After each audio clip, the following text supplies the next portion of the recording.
पुणी सालंदी नदी में बढ़िला जलस्तर। सालंदी नदीर बड़ बन्या चाषी जीविका को छड़े नहीं बेले पुणी सालंदी नदीर जलस्तर बढ़िला। चिंतारे सालंदी नदी कूलिया लोक। भद्रक जिले में बन्यारे प्रकोप एबेबी रही।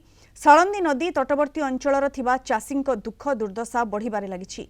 सालंदी नदीर बड़ बन्या चाषी जीविका को छड़े नहीं बेले पुणी सालंदी नदीर जलस्तर बढ़िबारे लगी। प्रथम बन्यारे भद्रक ब्लॉकर अर्णपाल विष्णुपुर बिंधा तिहिडी ब्लॉकर तौलक गोपबिंधा बारो बिलणा कांपड़ा मुकुंदपुर बारसर गोविंदपुर पंचायत चाषी को हताश कर सालंदीर प्रथम बन्यारे चाषी बुणा रुआ धान सहित तली को संपूर्ण नष्ट करथिबा बेले पनीपरिबा चाष मध्य नष्ट होईछि। तेणु चाषी माने किपरि चलिबे सेही चिंतारे अछंती। एपरि स्थले सरकारी सहायता मिली नथिबा क्षोभर सह कहिसंती विपन्न।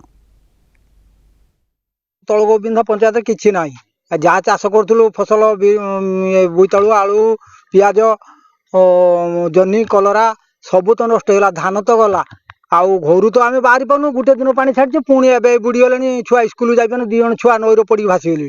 आई असुविधा आपर्यंत किसी गोटे सरकार सहायता ना। धान गला पनीपरिया गला सबू गला।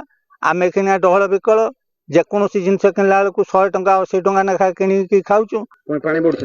पुणी पानी बढ़ला काली राति को देखुना सब बुड़ी गला। स्कूल को पिला जाना कि आम कौटी बाहरी पार्नु। आ किसी अवधि पर्यटन कहीं किसी आसुना पानी आसवा तोला फला सब गला धान भी गला लिलिप पाइलुनी कौन चाहिए जहाँ प्रशासन देवे आम कहमु कौन लस तो जहाँ है घर द्वार तो पानी पशिला आ कहमु क्या। हाँ एबे भी बाट चली पार्नु पानी पुणी छड़ा होगा। गोटे दिन सुखिलानी पुणी पानी छाड़देले एबे भी पुल फुल सब बुड़िकी रही।